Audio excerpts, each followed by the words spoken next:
এখন আমরা আমাদের পরিবর্তনশীল ঐতিহ্য এই অধ্যায়ের আরেকটি বিষয়ের উপর আলোকপাত করব, রেনেসা বা নবজাগরণ। মধ্যযুগ থেকে আধুনিক যুগে রূপান্তরের ক্ষেত্রে অন্যতম গুরুত্বপূর্ণ ঘটনা হলো চিন্তা ও মানসিক জগতের আলোড়ন, যাকে আমরা বলছি নবজাগরণ, নতুন করে জেগে ওঠা, রিবার্থ। অর্থাৎ আমাদের মধ্যে সুপ্ত হয়েছিল সেটাই আমরা আবার পুনরুদ্ধার করছি। ইউরোপীয় সমাজ যেটাকে ভুলে গেছিল, ইউরোপীয় সভ্যতা যেটাকে ভুলে গেছিল, সেই ভুলে যাওয়া ধ্রুপদী সাহিত্য, যুক্তিবাদ, এই সমস্ত পুনরায় আবির্ভূত হয়, পুনরায় জেগে ওঠে ইউরোপের নাগরিকদের মধ্যে। এবং এটাকেই আমরা বলতে চাইছি যে রিবার্থ, নতুন করে জাগরণ বা পুনর্জাগরণ বা নবজাগরণ। নবজাগরণের ফলে কি হয়েছিল? নবজাগরণের ফলে একটা ধর্মীয় মুক্ত পরিবেশ তৈরি হয়েছিল। মানুষ মানুষ মানুষ পরকাল নয়, ইহকালকে গুরুত্ব দিতে শেখে এবং ইহ জগতে বেঁচে থাকার গুরুত্বটা তারা উপলব্ধি করে, যে মানুষকে মানুষ হিসাবে প্রাধান্য দেওয়া হয়। এবং এতে শিক্ষা, শিল্প, ভাস্কর্য, চিত্র কলা, স্থাপত্য, বিজ্ঞান ইত্যাদি সব ক্ষেত্রে এই মানবতাবাদের আমরা প্রভাব দেখতে পাই।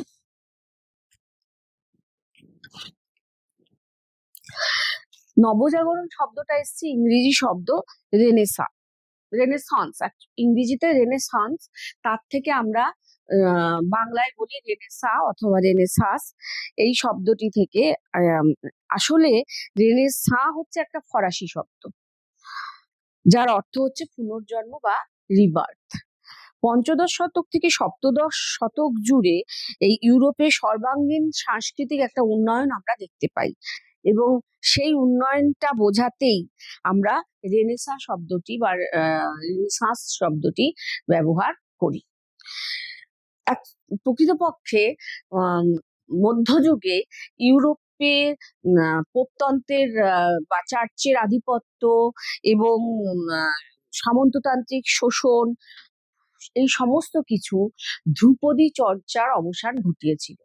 মানুষ ভুলে গেছিল, ধ্রুপদী চর্চার থেকে ইউরোপীয় সভ্যতা অনেক দূরে সরে এসেছিল। কিন্তু পঞ্চদশ শতক থেকে পুনরায় সেই হারানো ধ্রুপদী চর্চা আবার ফিরে আসে। এমনকি ধ্রুপদী গ্রিক ও রোমান শিল্প, সাহিত্য, দর্শনের চর্চা শুরু হলে আবার অতীতের সেই ধ্রুপদী ইমেজের আর কি তার পুনরাবির্ভাব ঘটে, এবং মানুষের মধ্যে বা সভ্যতার মধ্যে চিন্তা ভাবনার ক্ষেত্রে একটা বৈপ্লবিক পরিবর্তন আসে। এটাকেই আমরা বলছি নবজাগরণ।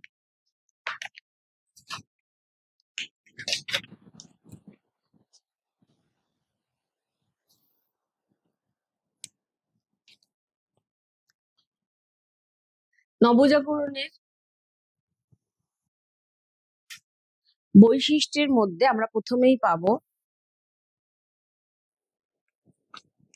নবজাগরণের বৈশিষ্ট্যের মধ্যে আমরা কয়েকটি জিনিস পাই, যার মধ্যে রয়েছে হিউম্যানিজম বা মানবতাবাদ। মানুষকে বেশি প্রাধান্য দেওয়া শুরু, মানে যেটা এতদিন ধরে ধর্মকে বেশি প্রাধান্য দেওয়া হচ্ছিল এবং পরকালকে বেশি গুরুত্ব দেওয়া হচ্ছিল, এখন ইহ জগৎ এবং মানুষকে বেশি প্রাধান্য দেওয়া হতে থাকে। এবং এটাই হচ্ছে মানবতাবাদ, মানুষকে নিয়ে চিন্তা ভাবনা, ইহকালকে নিয়ে চিন্তা ভাবনা। তারপরে আমরা দেখছি যে আর্টিস্টিক ইনোভেশন, এই যে শিল্পক্ষেত্রে একটা এতদিন শুধু ধর্মীয় বিভিন্ন চিত্র, স্থাপত্য, ভাস্কর্য যেগুলো ধর্মের সঙ্গে যুক্ত সেগুলোই চলতো মধ্যযুগ ধরে, সেগুলোকেই প্রাধান্য দেওয়া হতো। কিন্তু এখন নতুন নতুন উদ্ভাবনী শক্তি, মানুষকে নিয়ে, প্রকৃতিকে নিয়ে, তার উপরে শিল্পকলা, স্থাপত্য, ভাস্কর্য এবং চিত্র এই সমস্ত প্রাধান্য পায়। তৃতীয়ত আমরা দেখব যে সাংস্কৃতিক প্রাচীন শিক্ষা সংস্কৃতির পুনর্জাগরণ ঘটে, যেটা আমরা বললামই, ধ্রুপদী, রোমান এবং ল্যাটিন আর গ্রিক চর্চা, গ্রিক দর্শন এবং সাহিত্যের চর্চা আবার নতুন উদ্যমে শুরু হয় এবং শিল্পকলার বিকাশ ঘটে। এটাও আমরা বললাম, মানুষের মধ্যে নিজের সম্পর্কে জানার, বর্তমানকে জানার, এর অনুসন্ধিৎসা জানার ইচ্ছাটা প্রবল হয়ে ওঠে।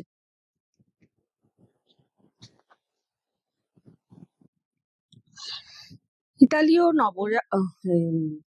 ইউরোপীয় নবজাগরণের কেন্দ্রস্থল ছিল Italy, centre of renaissance Italy. কেন? তার কারণ হচ্ছে Italy, particularly the city states of Florence, Venice and Rome became the centre of the renaissance. ইতালির কয়েকটি নগর রাষ্ট্র, বিশেষ করে ভেনিস,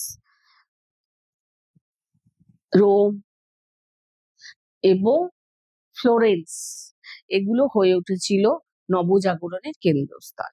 এখন প্রশ্ন হলো যে ইতালির নগররাষ্ট্রগুলোই বা কেন প্রধান কেন্দ্রে পরিণত হচ্ছে, নবজাগরণের প্রধান কেন্দ্র হয়ে উঠছে কেন? তার কারণ হিসেবে আমরা কতগুলো ঘটনা বলতে পারি, কতগুলো বিষয়কে আমরা সামনে আনতে পারি। সেটা হচ্ছে, এক, দ্বাদশ ত্রয়োদশ শতকে ফ্রান্স বা ইংল্যান্ডে ছিল শক্তিশালী রাজতন্ত্র। ইতালিতে কিন্তু তেমন কোনো এককেন্দ্রিক বা একনায়কতান্ত্রিক শাসন ছিল না। এগুলিতে অভিজাত গোষ্ঠী নিয়ন্ত্রিত প্রজাতান্ত্রিক শাসন প্রচলিত ছিল। ফলে কি হচ্ছে, এই শাসন ব্যবস্থায় কারোর কোনো সেই অর্থে হস্তক্ষেপ ছিল না, না রাজার হস্তক্ষেপ, না অভিজাত শ্রেণীর সম্পূর্ণ হস্তক্ষেপ বা যাজক গোষ্ঠীর হস্তক্ষেপ। অনেক বেশি মুক্তভাবে এখানকার নগর রাষ্ট্রগুলিতে নাগরিকরা থাকতে পারতেন এবং তাদের চেতনার বিকাশ হতে পেরেছিল। শুধু তাই না, অভিজাত গোষ্ঠীর সঙ্গে সঙ্গে কিন্তু আরো সাধারণ মানুষও এই শাসন পরিচালনায়, প্রশাসনিক ব্যাপারে অংশগ্রহণ করতো। আর ইতালিতে ধনী শ্রেণী, খুব বড় ব্যবসায়ী শ্রেণী ছাড়াও কারিগর, দোকানদার প্রভৃতি নানা ব্যক্তি, নানা স্তরের মানুষ ছিল যারা শাসন পরিচালনায় সহযোগী ছিলেন। এর ফলে কি হচ্ছে, চার্চ ও রাজকীয় নিয়ন্ত্রণ মুক্ত হয়ে ইতালিতে একটা উদার পরিবেশ তৈরি হয়েছিল, যেখানে মানুষ স্বাধীনভাবে চিন্তা ভাবনা করবার সুযোগ পেত। এছাড়া ইতালিতে বহু জাতির মানুষ বাস করতো, যেহেতু এগুলো ছিল বাণিজ্যের কেন্দ্রস্থল ছিল ইতালির বিভিন্ন নগর রাষ্ট্রগুলো। সেজন্য এখানে বাণিজ্যিক প্রয়োজনে বিভিন্ন দেশ থেকে বিভিন্ন মানুষ আসতো এবং তারা একত্রে বসবাস করতো, ভাবের আদান প্রদান করতো। তাই তাদের মধ্যে একটা উদার বাতাবরণ তৈরি হয়েছিল, আর সাংস্কৃতিক আদান প্রদানের একটা বাতাবরণ তৈরি হয়েছিল। এছাড়া বাণিজ্যিক আধিপত্যও ছিল। খ্রিস্টীয় দ্বাদশ শতকে পূর্ব মধ্যসাগরীয় অঞ্চল এবং আল্পসের উত্তরে অনুন্নত এলাকার ব্যবসা বাণিজ্যের কেন্দ্রে ছিল ইতালি। ফলে কি হচ্ছে না, এর ফলে ইতালীয়দের মধ্যে একটা আর্থিক সমৃদ্ধি, যেটা নবজাগরণে সাহায্য করেছিল। ইতালীয়দের এই আর্থিক সমৃদ্ধি নবজাগরণে সাহায্য করেছিল। বিশেষ করে ধর্মযুদ্ধের সময়, ক্রুসেডের সময় ইতালীয়রা নৌবহর এবং খাদ্য, রসদ এগুলো যোগান দিয়ে প্রচুর অর্থ উপার্জন করে নিয়েছিল। তাদের এই সমৃদ্ধি পরবর্তীকালে তারা শিল্প, চিত্রকলা, বিভিন্ন রকমের শিক্ষা, সংস্কৃতি, এগুলো পৃষ্ঠপোষকতার ক্ষেত্রে ব্যবহার করতে পেরেছে। এই সমস্ত কারণে ইতালি হয়ে উঠেছিল নগর রাষ্ট্রের প্রধান কেন্দ্র।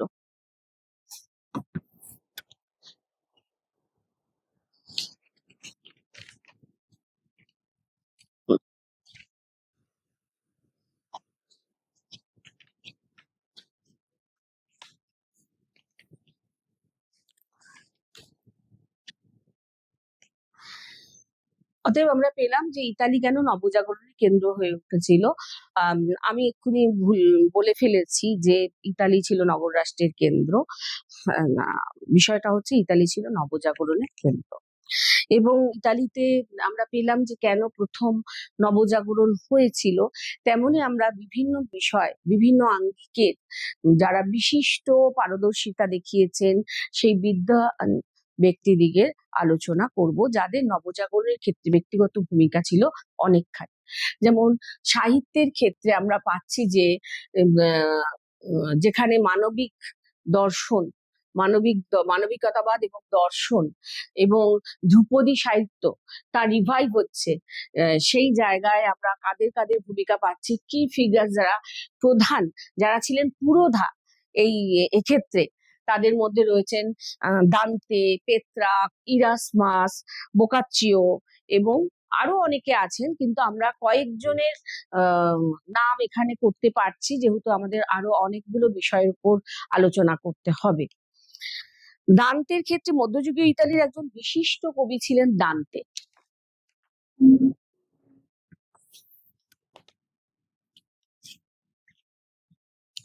মধ্যযুগীয় ইতালির একজন বিশিষ্ট কবি ছিলেন দান্তে, এবং তিনি কি করেছিলেন, তিনি ল্যাটিন ভাষায় সাহিত্য রচনা করেছেন, কিন্তু ল্যাটিন ভাষায় সাহিত্য রচনা করলেও তিনি তার মাতৃভাষা টাস্কান ভাষাতেও তিনি অনেকগুলো সাহিত্যের ক্ষেত্রে কিন্তু তিনি রচনা করেছেন টাস্কান ভাষায়, এবং পরবর্তীকালে এই টাস্কান ভাষার থেকেই কিন্তু আধুনিক ইতালীয় ভাষার জন্ম হয়।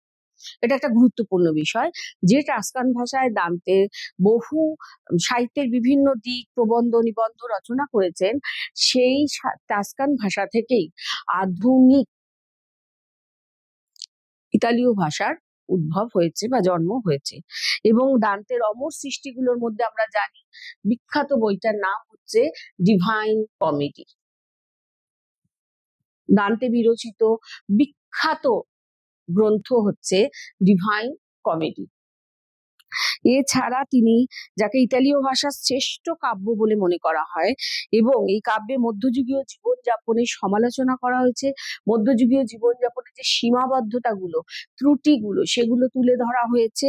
আর কি হয়েছে, প্রেম, ভালোবাসা, প্রাকৃতিক ঘটনা, স্বদেশ প্রীতি এবং স্বাধীন ও ঐক্যবদ্ধ ইতালির আকাঙ্ক্ষা, এটা কিন্তু এই ডিভাইন কমেডি গ্রন্থে ফুটিয়ে তুলেছেন দান্তে।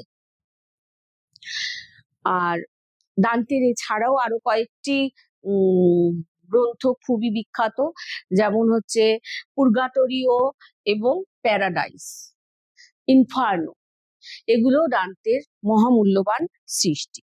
এবং দান্তের পর আমরা যাকে নিয়ে আলোচনা করব তিনি হলেন ফ্রান্সিস পেত্রাক। পেত্রাক যিনি নাকি ইতালিতেই জন্মগ্রহণ করেছিলেন এবং ইতালীয় রেনেসাঁর প্রথম মানবতাবাদী হিসাবে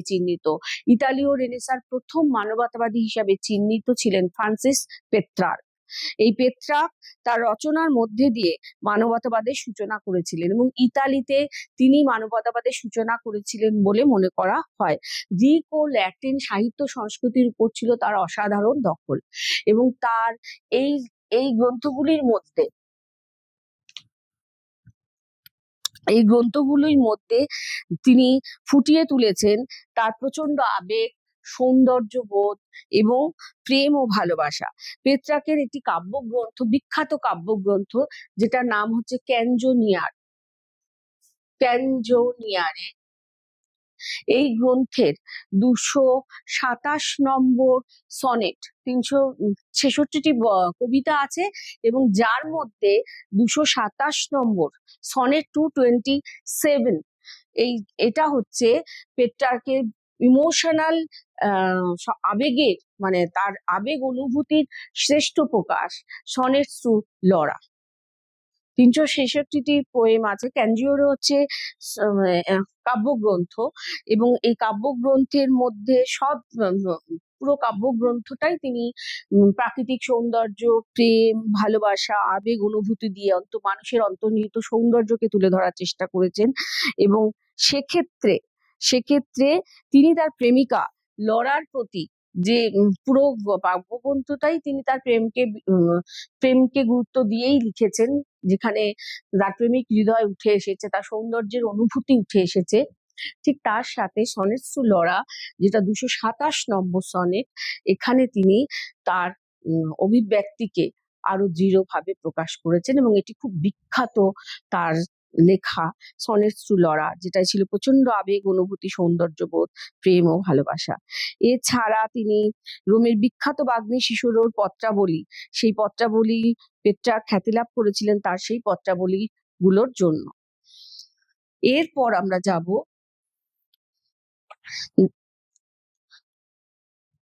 ইরাসমাস। ইরাসমাসের আগে আমরা একটু বলে নিই বোকাচ্চিও সম্পর্কে। জিওভানি বোকাচ্চিও ইতালির আরেক মানবতাবাদী পণ্ডিত ছিলেন জিওভানি বোকাচ্চিও। তিনি পেট্রাকের সমসাময়িক এবং বন্ধুস্থানীয় ছিলেন। তার বিখ্যাত প্রসিদ্ধ কাব্যগ্রন্থের নাম হচ্ছে ডেকামেরন। এইভাবে তিনিও, তাকে বলা হয় ইতালীয় গদ্য সাহিত্যের জনক। ইতালীয় গদ্য সাহিত্যের জনক হিসাবে বোকাচ্চিও যথেষ্ট যথেষ্ট গুরুত্বপূর্ণ ভূমিকা নিয়েছিলেন। এবং এরপর আমরা আসব আরেকজন নবজাগরণের যুগের আরেকজন বিখ্যাত লেখক, সাহিত্য সৃষ্টিকারী, যিনি হচ্ছেন ইরাসমাস, যার জন্ম হল্যান্ডে বা নেদারল্যান্ড। এবং তিনি তিনি শুধু যে সাহিত্যে তার কন্ট্রিবিউশন, তার অবদান ছিল তা নয়, তার সমস্ত কন্ট্রিবিউশন ছিল নর্দার্ন রেনেসা এবং এছাড়া উত্তর ইউরোপের উত্তরে নবজাগরণের ক্ষেত্রে তার যেমন একটা ভূমিকা ছিল, তাছাড়া তিনি ছিলেন একজন writer, producing works that included editions of the New টেস্টামেন্টের তিনি অনুবাদ করেছিলেন। নিউ টেস্টামেন্টের তিনি ইতালীয় ভাষায় অনুবাদ করেছিলেন এবং মানবতাবাদীদের রাজপুত্র নামে তিনি পরিচিত। আর তার বিখ্যাত রচনা হচ্ছে In Praise of Folly. In Praise of Folly হচ্ছে তার বিখ্যাত রচনা। ইরাসমাসের মূল লক্ষ্য ছিল সমাজের সর্বস্তরের কাছে প্রচলিত ক্যাথলিক খ্রিস্ট ধর্ম, চার্চ এবং যাজকদের যে বিপথগামিতা, যে অনাচার, সেগুলো তুলে ধরা এবং তাদের এবং বাইবেলে যা নেই তারা যে সেই কথাগুলো প্রচার করছেন এ সম্পর্কে মানুষকে অবহিত করা, সচেতন করা। এই জন্য তিনি তার লেখার মধ্যেও সেই বিষয়টা বারবার উঠে এসছে। এবং আমরা ইরাসমাসকে আমরা বলছি মানবতাবাদীদের রাজপুত্র। এরপর আমরা চলে যাব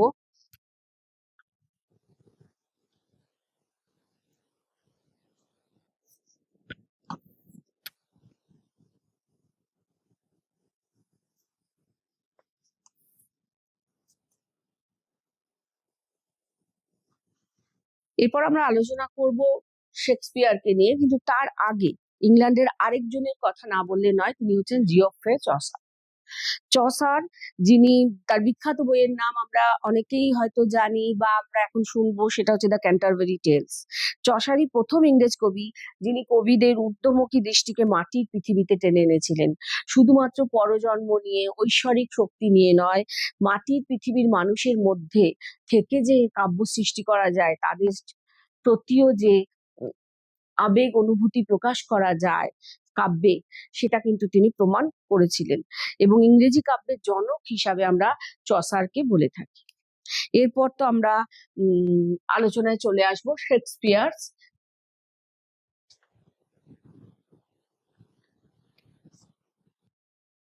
শেক্সপিয়ারের আলোচনায় আমরা চলে আসব।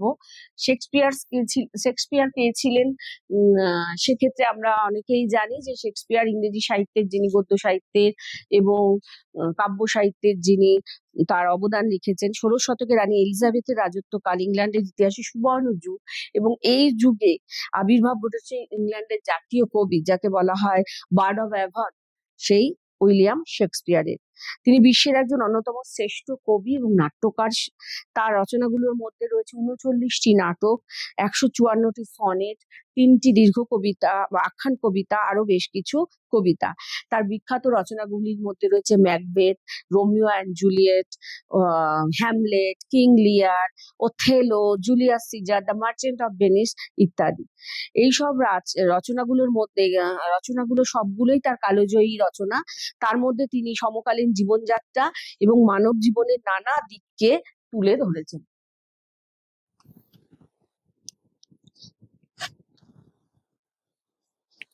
এরপর রেনেসা, একদিকে যেমন আমরা পেলাম সাহিত্যে রেনেসা, নবজাগরণের সাহিত্য ক্ষেত্রে নবজাগরণের অবদান, তেমনি আমরা দেখব যে আর্ট, শিল্পক্ষেত্রে নবজাগরণের কি অবদান ছিল, এবং এই সময় বিখ্যাত নবজাগরণের সেই পুরোধাদের নাম, যারা অগ্রণী, যা যদিও তারা অনেকেই, কিন্তু আমরা এই ছোট্ট সময়ের মধ্যে, এই একটা ক্লাসের মধ্যে আমরা কয়েকজনের কথাই আলোচনা করতে পারবো। তার মধ্যে রয়েছে লিওনার্দো দা ভিঞ্চি। আচ্ছা, Leonardo da Vinci, Michael Angelo এবং রাফায়েল, এই তিনজনকে নিয়ে আমরা আলোচনা করব।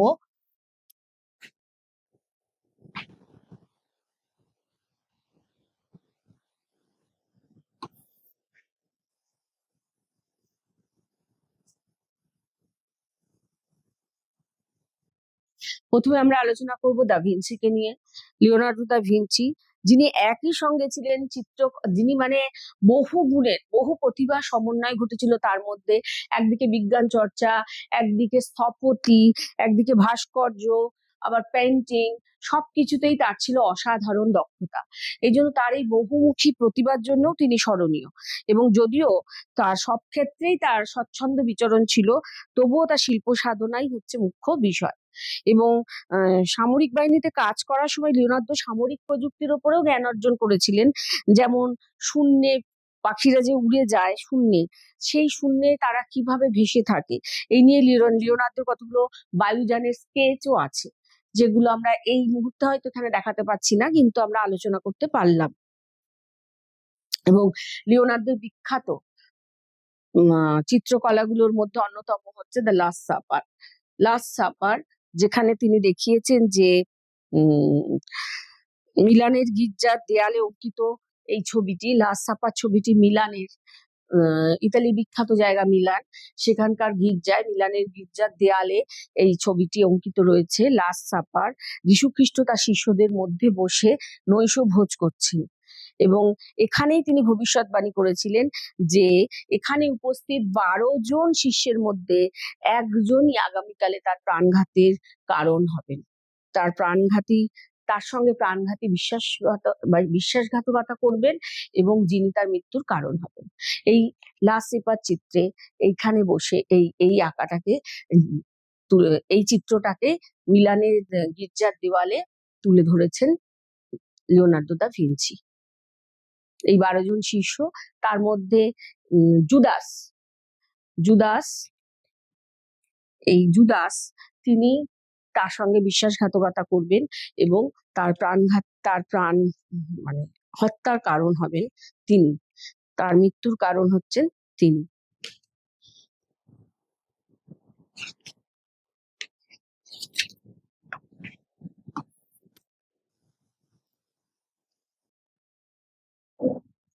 এরপর আমরা যাব মাইকেল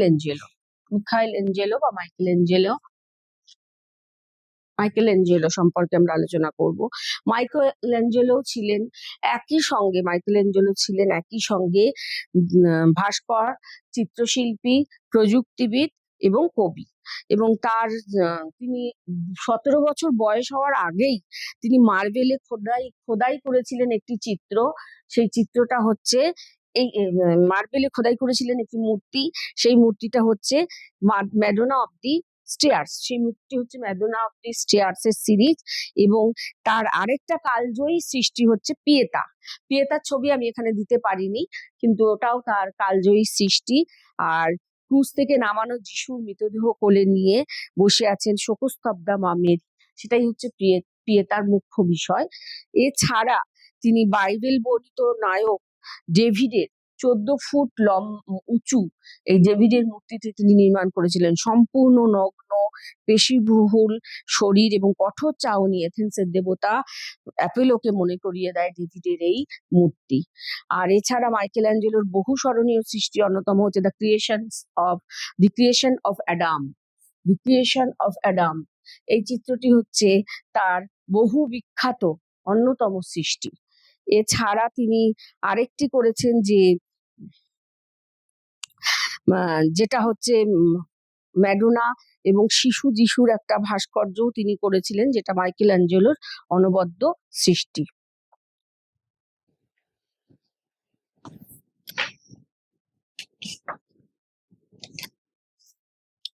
এরপরে আমরা আসবো রাফায়েল। তিনিও ইতালীয় নবজাগরণে শিল্পী হিসাবে তার ভূমিকা, অনবদ্য ভূমিকা, অগ্রগণ্য ভূমিকা তিনি নিয়েছিলেন। এবং তিনি ছিলেন চিত্রশিল্পী, একই সঙ্গে চিত্রশিল্পী ও স্থপতি। তিনি 1508 খ্রিস্টাব্দে পোপের আমন্ত্রণে রোমে আসেন এবং তার অনেক কাজ ভ্যাটিকান প্রাসাদে দেখতে পাওয়া যায়। রাফায়েল ছিলেন মূলত চিত্রশিল্পী এবং ফ্লোরেন্সের শিল্পীদের সান্নিধ্যে তার প্রতিভারও বিকাশ ঘটেছিল অনেক।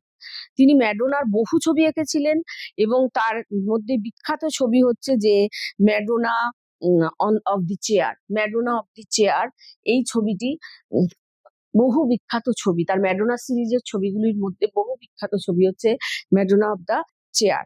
আর যেখানে তিনি তার মাতৃস্নেহ এবং শিশুর চোখ মুখে দেবরূপের অনবদ্যতা প্রকাশ করেছেন। পোপ দ্বিতীয় জুলিয়াসের আমন্ত্রণে মাইকেল অ্যাঞ্জেলোর সঙ্গে সিস্টিন চ্যাপেলে তিনি কয়েকটি ফ্রেস্কো আঁকেন। এদের মধ্যে দ্য স্কুল অফ এথেন্স হচ্ছে বিখ্যাত। এই ফ্রেস্কো গুলির মধ্যে দ্য স্কুল অফ এথেন্স হচ্ছে বিখ্যাত।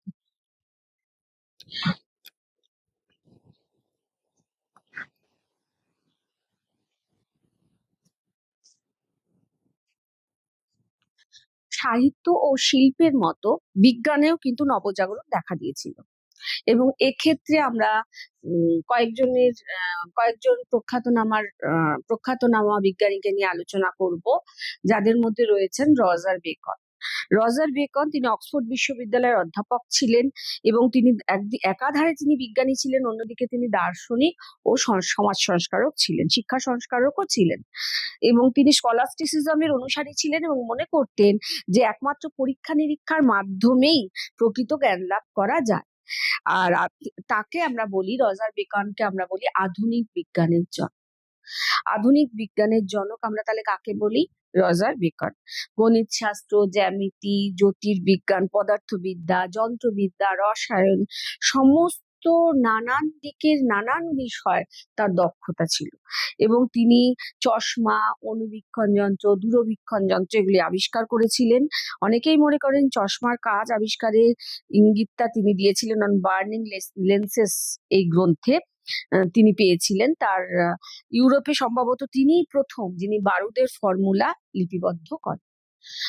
এছাড়া আরো একজনের নাম আমরা এক্ষেত্রে আলোচনা করব, যার নাম হচ্ছে জোহানেস গুটেনবার্গ। আমরা জানি তিনি আবিষ্কার করেছিলেন আধুনিক ছাপাখানার যন্ত্র। আধুনিক ছাপা যন্ত্র তিনি আবিষ্কার করেছিলেন এবং সেখানে তিনি বাইবেলের প্রথম মুদ্রিত পুস্তক হচ্ছে বাইবেল। ইউরোপের প্রথম মুদ্রিত পুস্তকই ছিল গিটেনবার্গ, যেটা মুদ্রণ করেছিলেন ল্যাটিন বাইবেল।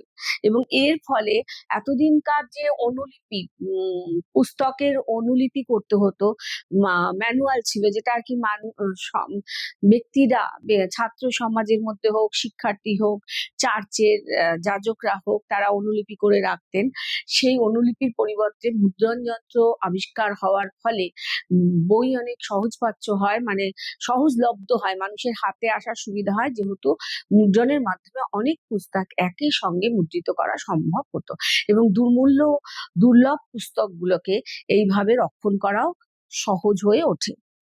এছাড়া আমরা যার নাম একটু আগেই করেছি এবং যাকে ছাড়া আলোচনা অসম্পূর্ণ, তিনি হচ্ছেন লিওনার্দো দা ভিঞ্চি। আমরা আগেই বলেছি লিওনার্দো দা ভিঞ্চি শুধু একজন শিল্পী ছিলেন না, শুধু একজন চিত্রকর ছিলেন না, শুধু একজন স্থপতি ছিলেন না, একই সঙ্গে তিনি ছিলেন একজন বিজ্ঞানী।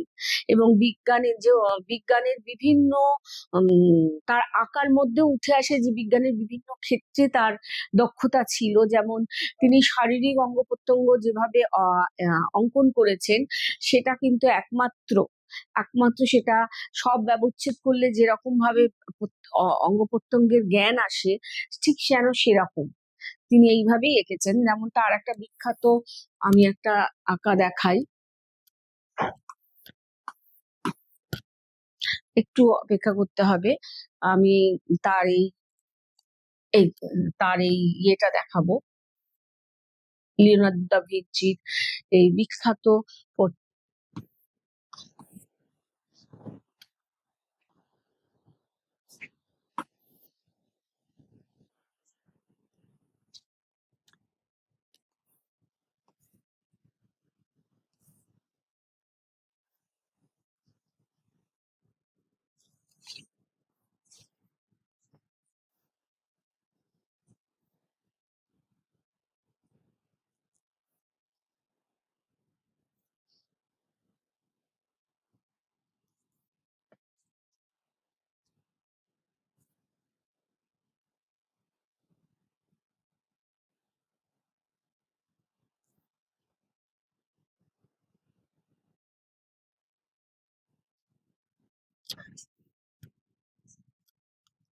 শারীরিক অঙ্গ প্রত্যঙ্গের কতখানি জ্ঞান থাকলে তিনি সেই সময় এই ধরনের অঙ্কন করেছিলেন।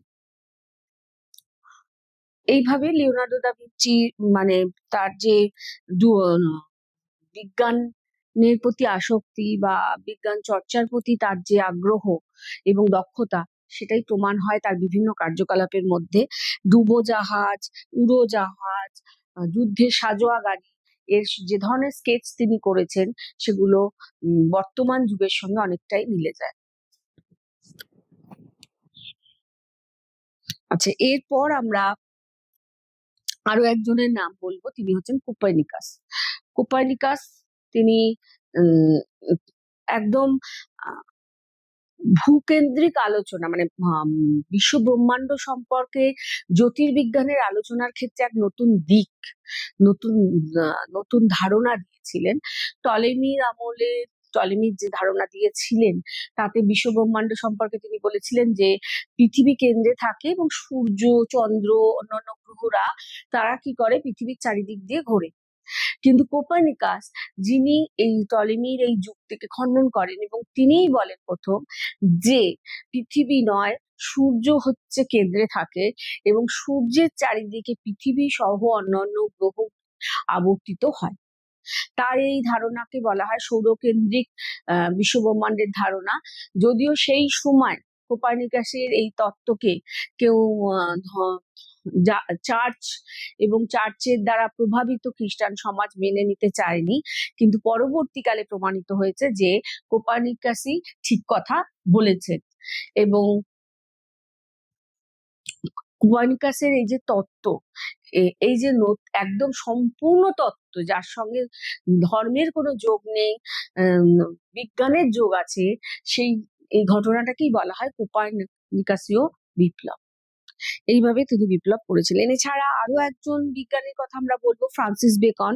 ফ্রান্সিস বেকন তিনি তার পরীক্ষামূলক দর্শনের সাহায্যে দর্শনের জন্য প্রসিদ্ধ হয়েছেন। পরীক্ষামূলক দর্শন, তিনি সবকিছুই পরীক্ষার মাধ্যমেই গ্রহণ করতে বিশ্বাসী ছিলেন, গ্রহণে বিশ্বাসী ছিলেন, যুক্তি এবং পরীক্ষা নিরীক্ষার মাধ্যমে। তারপরে আমরা আরো একজনের নাম বলবো, গ্যালিলিও গ্যালিলি, যার কথা না বললে এই আলোচনা অসম্পূর্ণ থেকে যাবে। তিনি একই সঙ্গে জ্যোতির্বিদ, পদার্থবিদ এবং ইঞ্জিনিয়ার। সেই গ্যালিলিও গ্যালিলি, তিনি আমরা যে জন্য তাকে আরো বেশি করে মনে রাখি, তিনি দূরবীক্ষণ যন্ত্র আবিষ্কার করেছিলেন, টেলিস্কোপ। এই যন্ত্রের সাহায্যে দূর নক্ষত্রের গতিবিধি দেখা যায় এবং এর দ্বারা গ্যালিলিও প্রমাণ করেন যে কোপার্নিকাসের মতই ঠিক, টলেমির মত নয়। অর্থাৎ সূর্য ঘোরে না, সূর্য এক জায়গায় স্থির থাকে এবং পৃথিবী মতো অন্যান্য গ্রহগুলি এবং উপগ্রহ যেমন চন্দ্র, এরা গ্রহগুলো কি ঘুরছে, এরা কি করছে না, পৃথিবীর সূর্যের চারিদিকে ঘুরছে। এইভাবে গ্যালিলিও প্রমাণ করেছিলেন যে কোপার্নিকাসের মত সঠিক, অভ্রান্ত। কিন্তু সেই গ্যালিলিও মতবাদও মেনে নেওয়া হয়নি এবং আমরা জানি যে তাকেও দণ্ড দেওয়া হয়েছিল। এইভাবে এই যে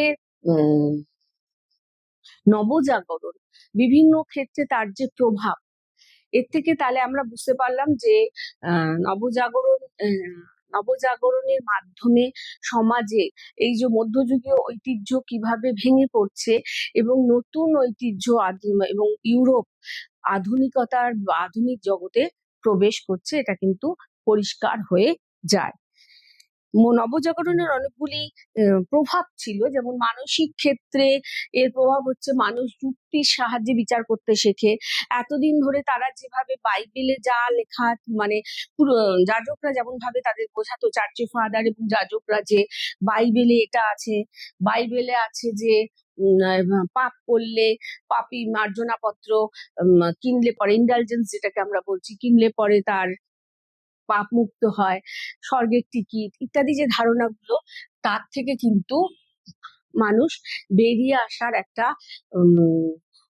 দৃষ্টি লাভ করেছিল, একটা প্রসারিত দৃষ্টি লাভ করে, একটা যুক্তিবাদী দৃষ্টি লাভ করে, একটা মানবতাবাদী দৃষ্টি লাভ করে। তাহলে এখান থেকে আমরা কি কি প্রশ্ন আলোচনা করলাম সেই বিষয়টা একবার বলে নিই। একদিকে আমরা বললাম নবজাগরণ কি, নবজাগরণ বলতে আমরা কি বুঝি। অন্যদিকে আমরা বললাম যে কতগুলো নবজাগরণের কতগুলি বৈশিষ্ট্য, what are some of the most important features of Renaissance. আবার বললাম যে তারপরে আমরা বলতে পারি লিওনার্দো দা ভিঞ্চি বিখ্যাত কেন, আর রাফায়েল কে ছিলেন, তার অবদান, চিত্রক্ষেত্রে তার অবদান বর্ণনা করো, এবং ইরাসমাস কে ছিলেন, তাকে কেন আমরা বলি যে মানবতাবাদের রাজপুত্র। আরো চসারের ভূমিকা, সাহিত্যের ক্ষেত্রে, নবজাগরণের যুগে সাহিত্যের ক্ষেত্রে দান্তের ভূমিকা, দান্তে কে ছিলেন, বিভিন্ন ভাবে প্রশ্নগুলো আমরা আলোচনা করলাম এখন।